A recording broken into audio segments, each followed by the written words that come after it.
এটার সাথে আসলে ইনভলভমেন্ট আমার যে ডিরেক্টর ছিলেন আমার ফার্স্ট নাটক লাভ সাবের প্রবীর দাদার সাথে আমার আরেকটা নাটকের গল্প করতে করতে তখন দাদা আমাকে বলে যে আমাদের নতুন একটা ক্রিকেট চ্যাম্পিয়ন ট্রফি আসছে, সেলিব্রিটি চ্যাম্পিয়ন ট্রফি, সেখানে তুমি পার্টিসিপেট করতে চাও কিনা।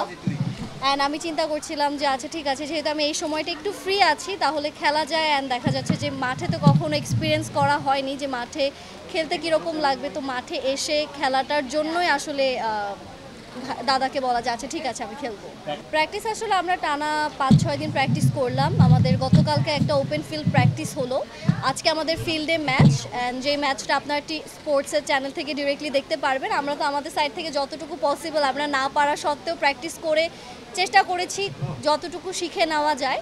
অ্যান্ড বাদ বাকিটা হচ্ছে আমরা অডিয়েন্সরাই জাজ করতে পারবো যে কীভাবে কীরকম করলে ভালো হয়, কারণ আজকে তারা খেলাটা দেখতে পারবে সরাসরি।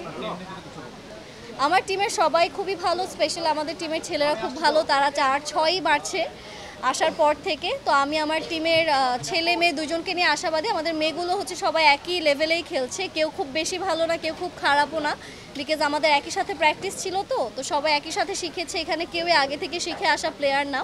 তো দর্শককেও আমি এতটুকুই রিকোয়েস্ট করব যে আপনাদের জায়গা থেকে ওই জিনিসটা বুঝবেন, কারণ অনেক সময় দেখা যায় যে আমরা মেয়েরা কিন্তু খেলার সুযোগটা পাই না। তো যেহেতু এখন পাচ্ছি, তো এটা আমরা সুন্দর করেই যাতে গ্রহণ করতে পারি। না, এখানে বৈষম্যর তো কিছু নেই, খেলায় হার জিত থাকবে। অ্যান্ড আমি আশাবাদী যে আমাদের টিমটা ভালো পারফরমেন্স করলে তারা এগিয়ে যাবে, আর যদি পারফরমেন্স অন্য টিমের ভালো হয় তাহলে তারা এগিয়ে যাবে।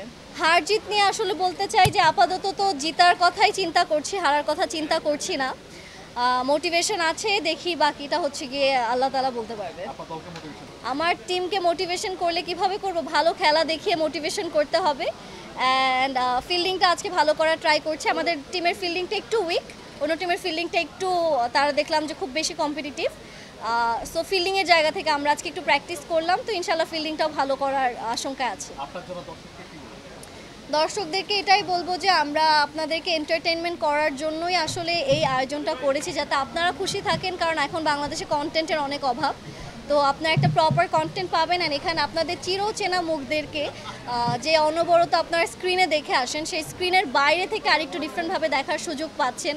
তাদের পার্সোনালিটির ব্যাপারে আপনারা একটু জানতে পারছেন। তো আশা করি যে আপনাদের ভালো লাগবে, অ্যান্ড চেষ্টা করবেন যে আপনাদের সাইড থেকেও আমাদেরকে চিয়ার্স করার।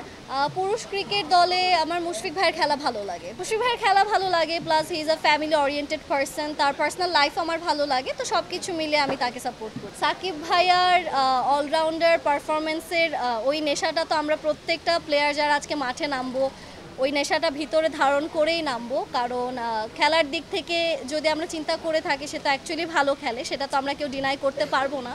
তো একজন খেলোয়াড়ের বিবেচনায় যদি আমি চিন্তা করি যে সবাই আমরা প্রত্যেকে সাকিব ভাইয়া, মুশফিক ভাইয়া, তামিম ভাইয়া সবার যেই অস্তিত্ব আছে সেটা ধারণ করে মাঠে নামার চেষ্টা করব।